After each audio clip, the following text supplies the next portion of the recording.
Welcome to Elite Expert Insider Podcast, where we will inspire, motivate, and educate entrepreneurs, innovators, and growth seekers.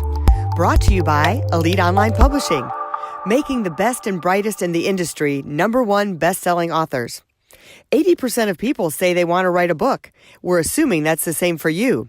If so, contact us at www.eliteonlinepublishing.com and make your book a reality. Hi, welcome. It's Melanie Johnson along with Jen Foster. How you doing, Jen? Doing great. It's a beautiful day today. It is. Every day is a fantastic day. So blessed to be alive, I'll tell you. So listen, we have a great show for you today, as always. But first, I want to remind you to subscribe to our podcast. We love to hear from you. And we always have great shows and fascinating people and best-selling authors. And we try and make your life better every day. So make sure you subscribe to this podcast. And if you're looking to write a book and become a best-selling author, contact us at eliteonlinepublishing.com. You can fill out a form there, and Jen and I'd be happy to talk with you and work with you and see if your book would qualify to be a #1 bestseller. So today, I have been going through some litigation myself just recently and over the years.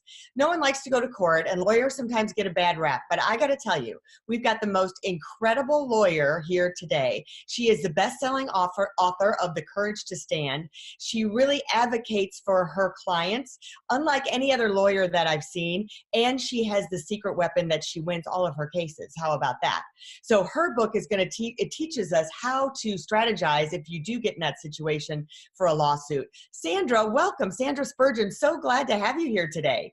Hi, Melanie. Hi, Jen. How are you? Thank you for asking me to be a part of your podcast. It's an honor. Yeah, it's great to have you here. So to start us off and tell us a little bit about why you wanted to write a book to start. Well, I've been practicing law almost 30 years, and in the day of litigation, trials are very few and infrequent now. And as a result, there are new attorneys, young attorneys coming out of law school that don't have the opportunity to obtain the same level of experience, baptism by fire that I have had.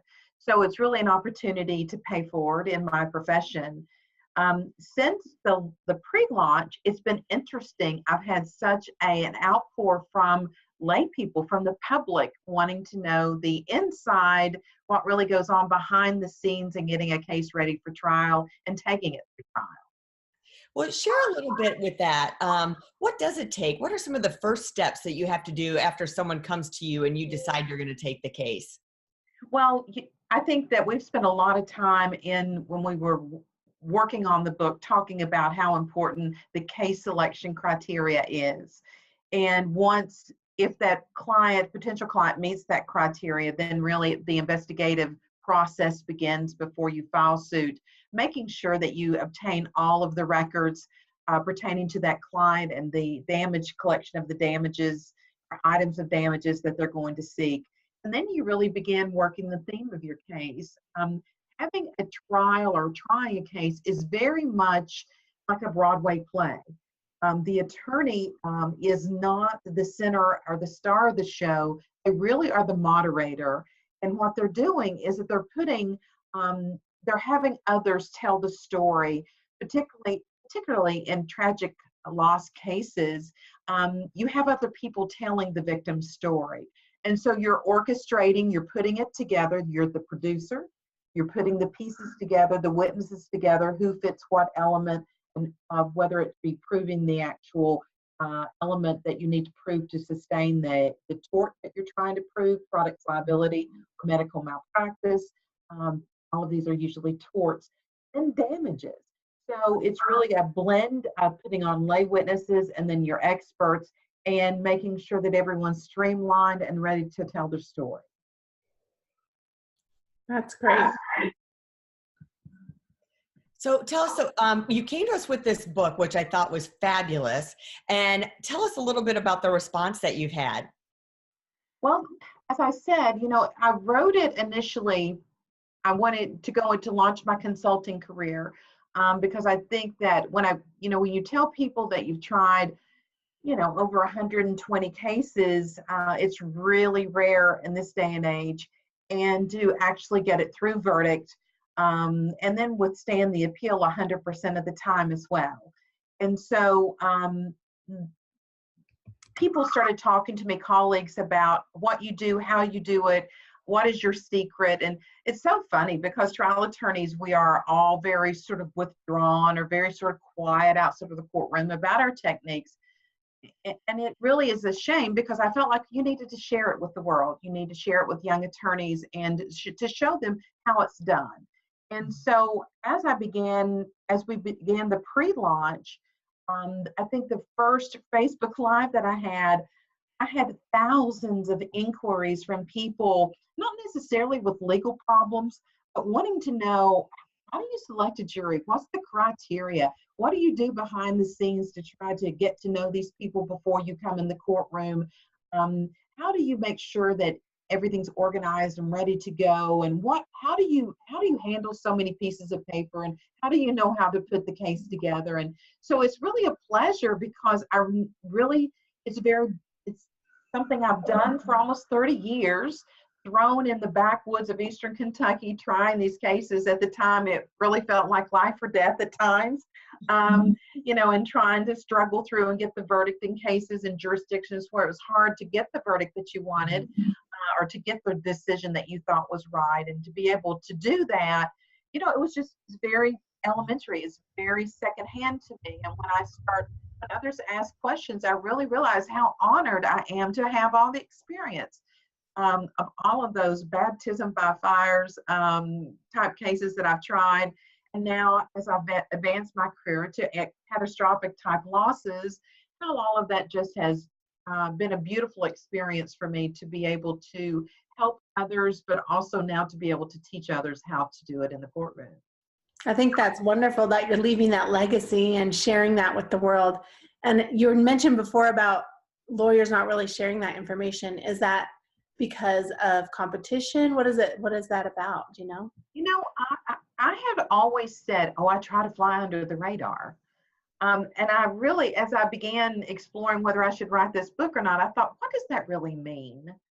And I really think that you can give everybody the elements. It's like making a pecan pie or making soup. You can give the ingredients, but it really goes into the execution, really, of how it's worked up and how you present the case. I really don't think it's a secret at all. And so it's been an interesting experience with other attorneys because they're saying, why did you write this book?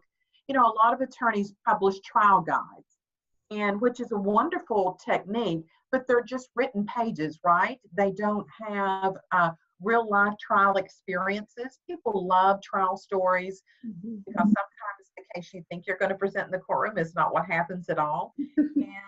And so you have to be able to, as I say in the book, to drop and roll. You have to be able to be flexible and be able to adjust your strategy. So it's been interesting because the manner in which we decided to publish this book with Elite has been different than the typical publishing experience for attorneys. So thank you for that, because it's allowed me to reach not only trial attorneys, but also the public as a whole, which has been just an overwhelming, humbling experience for me.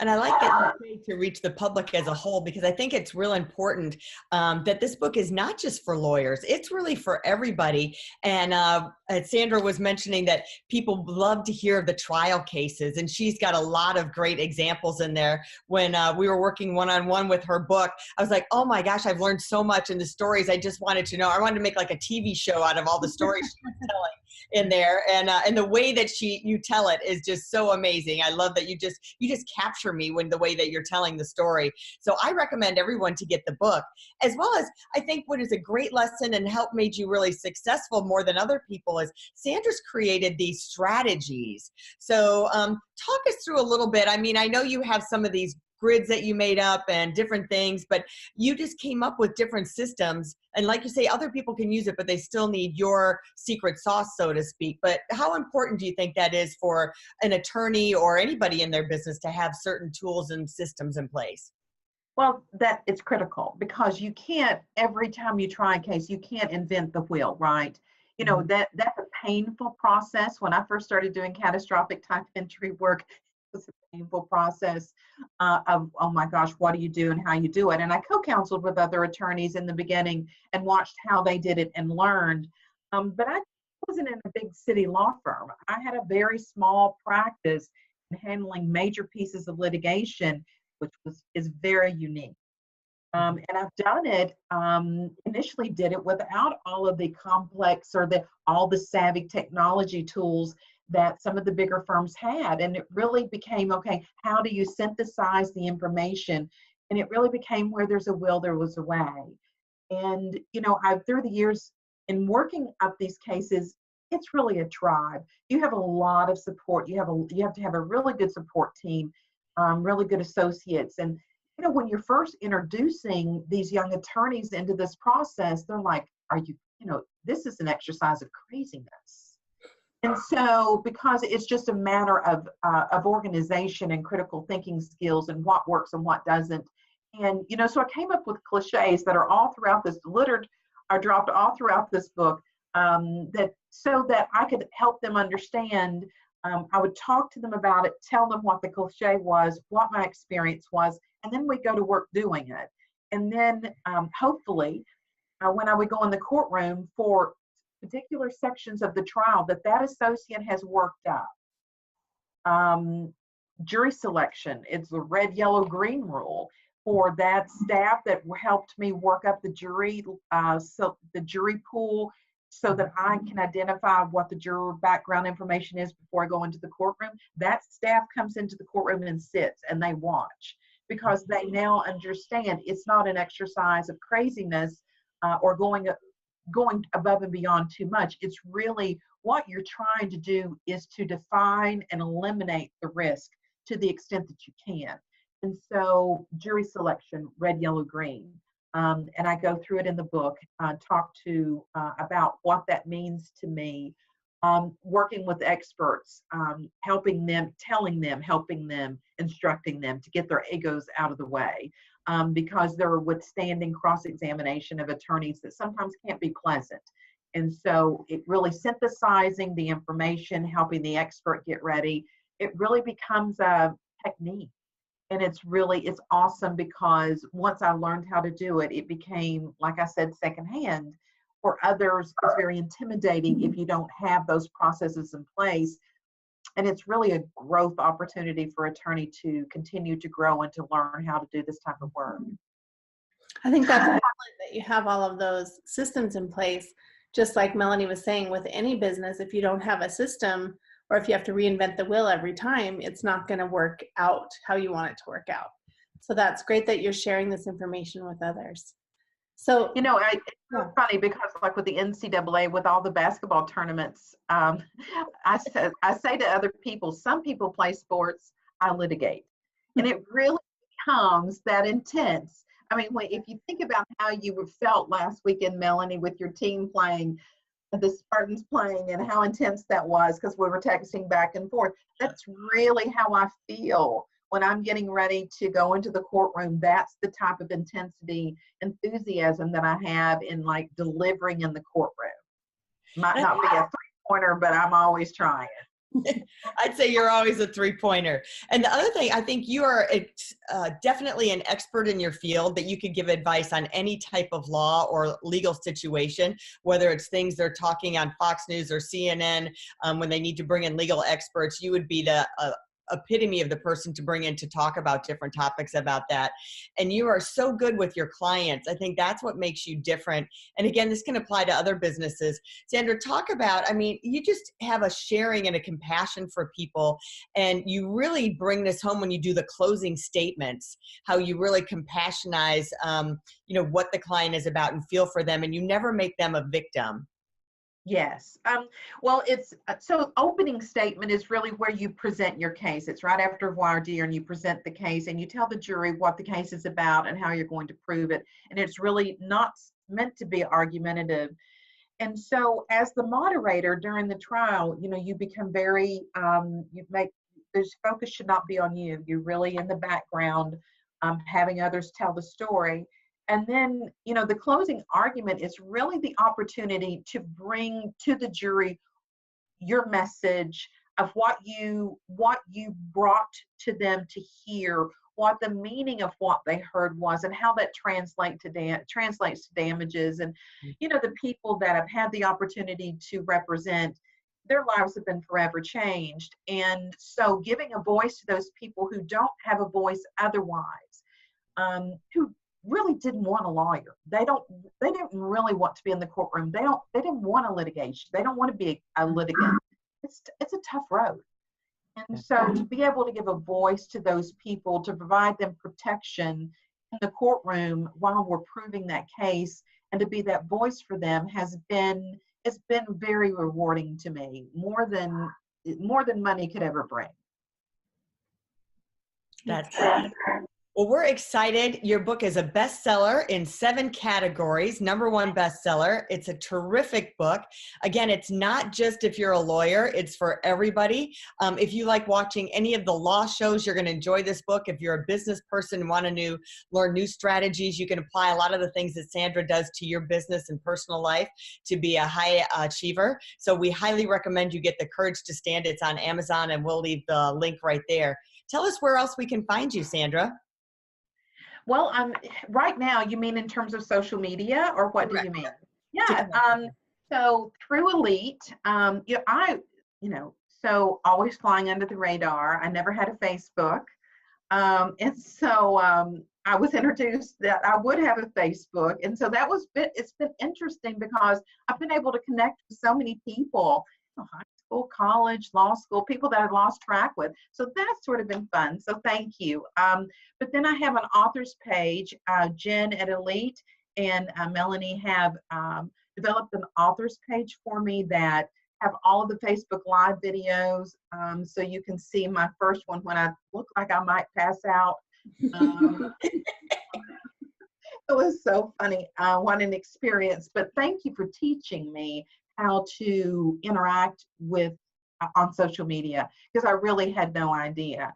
And then Instagram. What is so funny is that my daughter is in law school, my oldest child, and she's like, "Mom, Facebook is something for the younger crowd doesn't get on Facebook." So now Jen and Melanie have me on Instagram, and it's very funny because a number of Victoria's law school classmates are now following me. And so it's interesting because they want me to come and speak, and she's like, "Well, that's just my mom." I think she's afraid I might tell stories about her as a little kid. And then I'm transitioning into trying to use Twitter.